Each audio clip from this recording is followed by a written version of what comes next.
प्यारे भैयाओं, नमस्कार।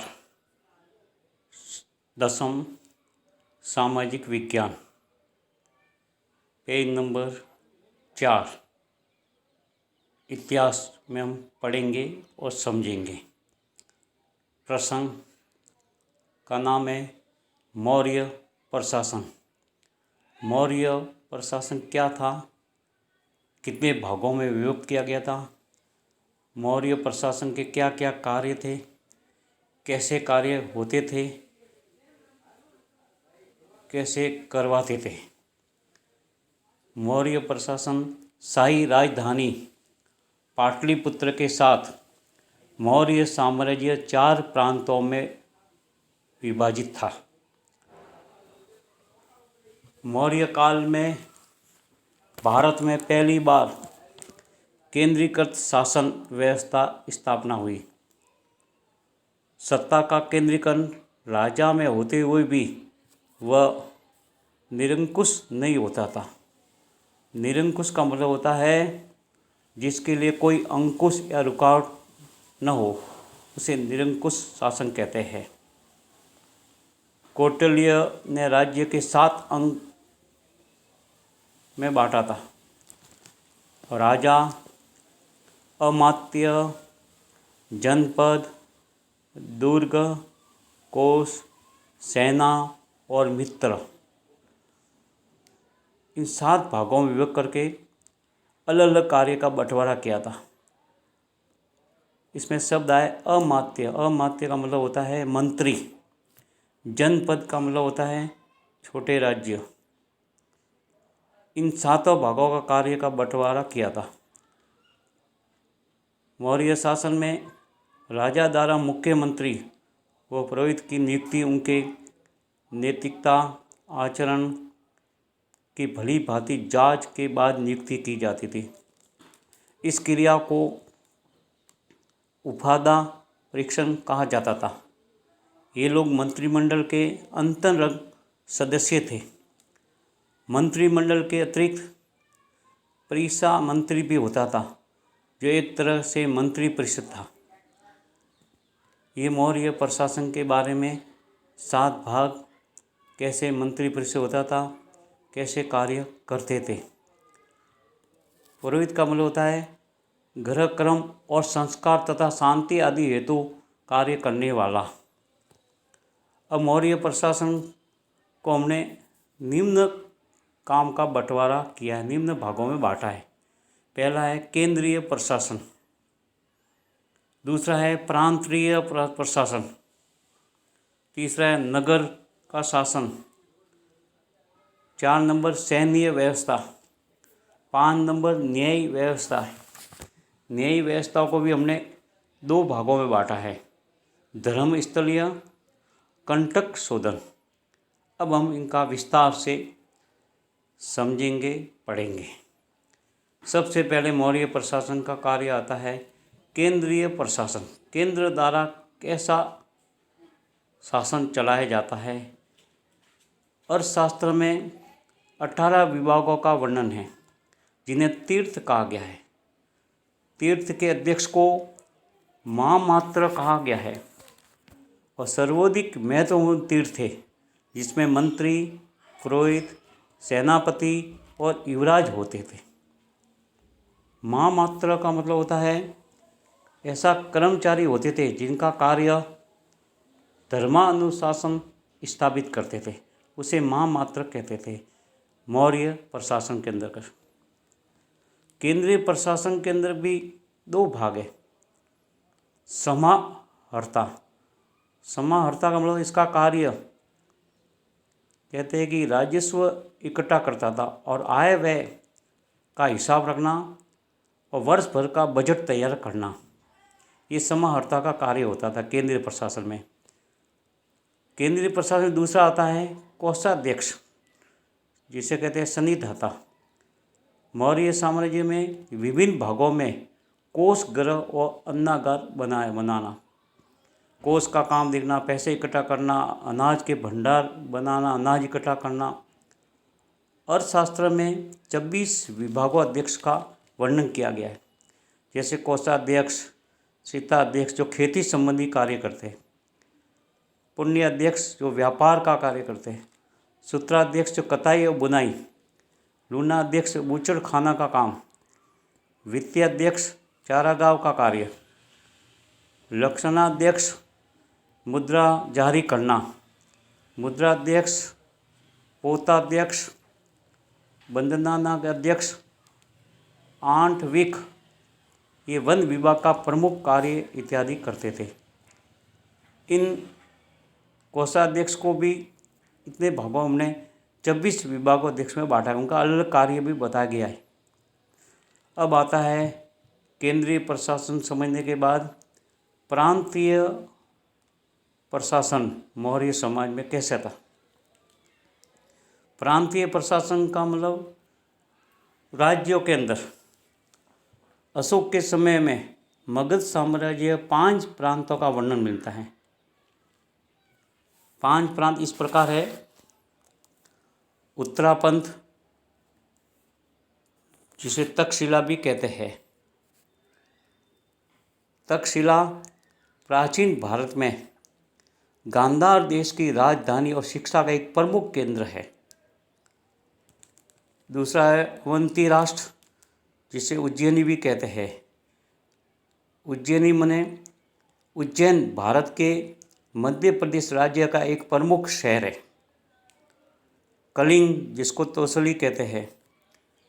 कलिंग मौर्य प्रशासन में शक्तिशाली साम्राज्य था, जो वर्तमान में ओडिशा और आंध्र प्रदेश के उत्तर में है।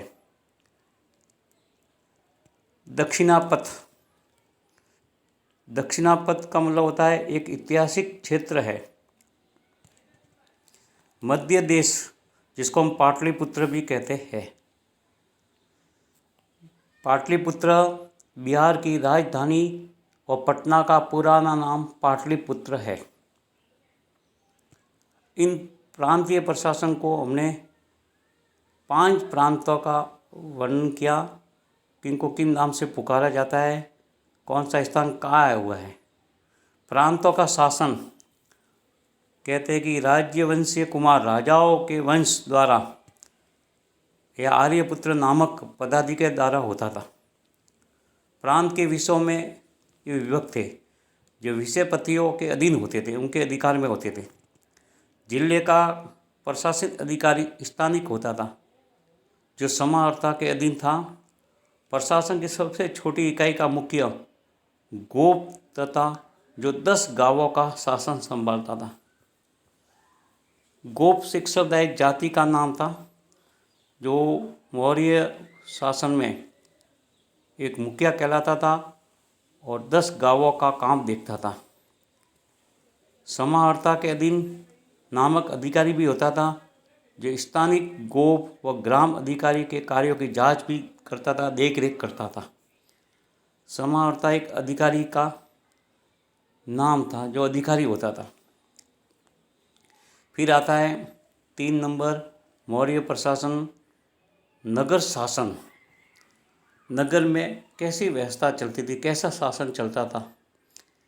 इंडिका के अनुसार नगर का शासन प्रबंध 30 सदस्यों का एक मंडल करता था और 30 सदस्यों के मंडल के अंदर 6 समितियों में बांटा गया था।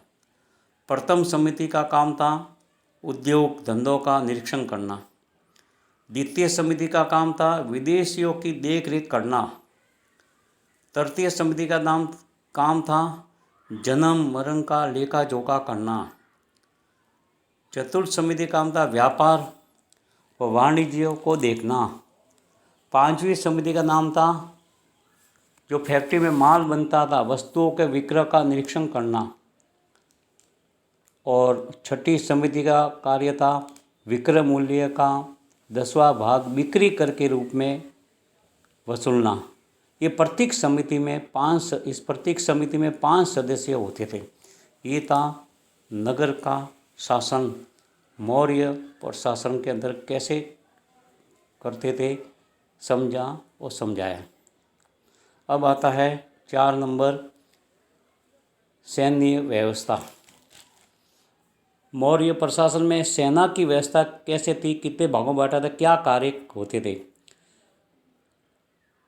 सेना के संगठन हेतु अलग अलग सैन्य विभागों में बांटा था। इसमें 6 समितियों में विभक्त था। प्रत्येक समिति में 5 सदस्य होते थे। ये समितियाँ सेना के 5 विभागों की देखरेख करती थी। ये 5 विभाग इस प्रकार थे।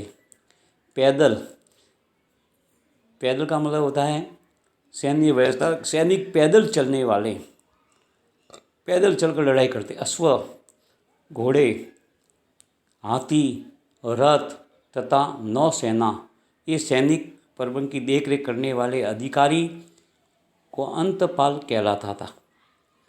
सीमांत क्षेत्रों का व्यवस्थापक भी अंतपाल होता था। इंडिका के अनुसार चंद्रगुप्त मौर्य के पास 6 लाख पैदल सैनिक, 50,000 अश्वारोही, 9,000 हाथी, 800 रथों से विराट सेना थी। अब आएगा मौर्य प्रशासन में न्याय व्यवस्था कैसे थी। कोई व्यक्ति गलत कार्य करता था, कैसे सज़ा दी जाती थी। न्याय व्यवस्था कहाँ का फैसला करती थी, शहर में कैसे होती, ग्रामीण में कैसे व्यवस्था होती थी। न्याय व्यवस्था, सम्राट न्याय प्रशासन का एक बड़ा अधिकारी होता था।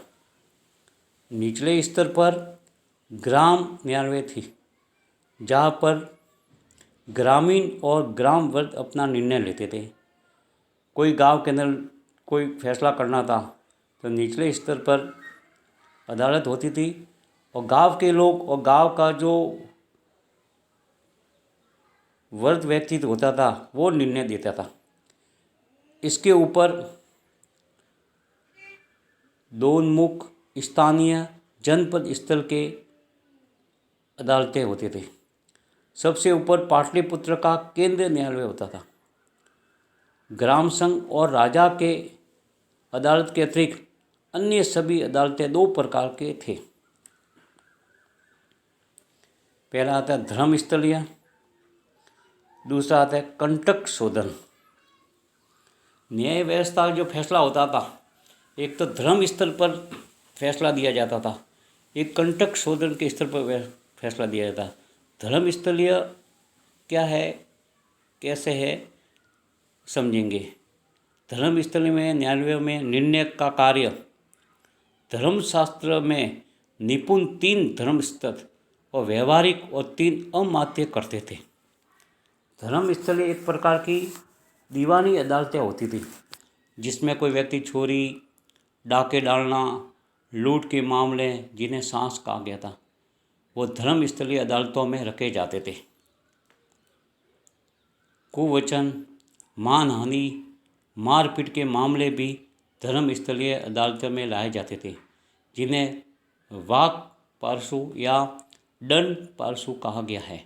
ये था धर्मस्थलीय अदालत के बारे में पढ़ा। कंटक शोधन अदालतें, इसमें फौजदारी अदालतें थी, और जिसमें कहते 3 अमात्य मिलकर, अमात्य का मतलब होता है मंत्री, राज्य तथा व्यक्ति के मध्य विवादों का निर्णय करते थे। कोई मामला, लड़ाई झगड़ा होता था तो 3 मंत्री मिलकर और राज्य के व्यक्ति मध्य विवादों का फैसला करते थे। नगर न्यायाधीश को व्यवहारिक महामात्र तथा जनपद न्यायाधीश को राजुक कहते थे। राजुक का मतलब होता है मौर्य काल में एक अधिकारी का नाम था, उसे राजुक कहते हैं। चाणक्य के अनुसार कानून के 4 मुख्य अंग थे: धर्म, व्यवहार, चरित्र, शासन। ये 4, धर्म कैसा था, उसका व्यवहार कैसा था, उसका नैतिकता कैसी थी, उसका अनुशासन कैसा था, उसके अनुसार उसको सजा दी जाती थी। इस प्रकार हमने पढ़ा, समझा मौर्य प्रशासन के बारे में। मौर्य प्रशासन को निम्नलिखित हमने 5 भागों में बांटा था: केंद्रीय प्रशासन, प्रांतीय प्रशासन, नगर शासन, सैन्य व्यवस्था, न्याय व्यवस्था। न्याय व्यवस्था को भी दो भागों में बांटा, धर्मस्थलीय अदालत, कंटक शोधन अदालत। अब हम चलेंगे, आगे बढ़ेंगे। मौर्यकालीन का समाज कैसा था, वहाँ के लोग कैसे थे, वहाँ के लोगों के साथ व्यवहार कैसा होता था, समाज में कैसी परंपरा थी। कौटिल्य का अर्थशास्त्र इंडिका द्वारा अशोक के अभिलेखों से मौर्य काल की सामाजिक व्यवस्था की जानकारी मिलती है। कौटिल्य अर्थशास्त्र ने वर्ण व्यवस्था को सामाजिक संगठन का आधार माना है। कौटिल्य ने 4 वर्णों में व्यवस्था की गई। 4 वर्णों में अतिरिक्त कौटिल्य ने अन्य जाति जैसे निषाद, पार्श्व, रथकार, सता, वेदेहक, सूत, चांडाल आदि का वर्णन किया है। चांडाल का मतलब होता है शमशान घाट का पालक, डोम भी उसे कहते हैं। ये मौर्यकालीन समाज को निम्न भागों में बांटा है। इंडिका में भारतीय समाज का वर्गीकरण 7 जातियों में भी किया है। दार्शनिक, किसान, पशुपालक, पशु पालने वाला, शिकारी, शिकार करने वाला, कारीगर, मिस्त्री, मजदूर, शिल्पी, सैनिक, निरीक्षक, समासन तथा अन्य शासक वर्ग को बांटा है। इंडिका ने अपने वर्गीकरण में जाति, वर्ण, व्यवसाय के अंतर को भुला दिया है। मौर्य काल में समाज में महिलाओं की स्थिति को अधिक उन्नत नहीं कहा जा सकता था। फिर भी स्फूर्ति काल की अपेक्षा अधिक अच्छी स्थिति में थी तथा उन्हें पुनः विवाह व नियोग की अनुमति थी।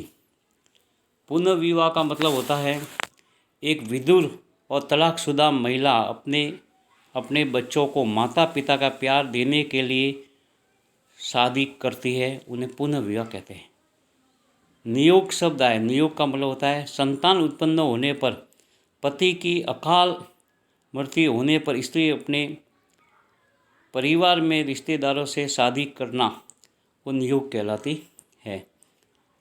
इस प्रकार हमने आज इतिहास के अंदर मौर्य प्रशासन के बारे में पढ़ा, समझा। अब इसी मौर्य प्रशासन के अंतर्गत 6 प्रश्नों के उत्तर बनाकर करने हैं गृह कार्य के अंदर। सामाजिक विज्ञान की कॉपी में लिखना व याद करना है। जय हिंद, जय भारत।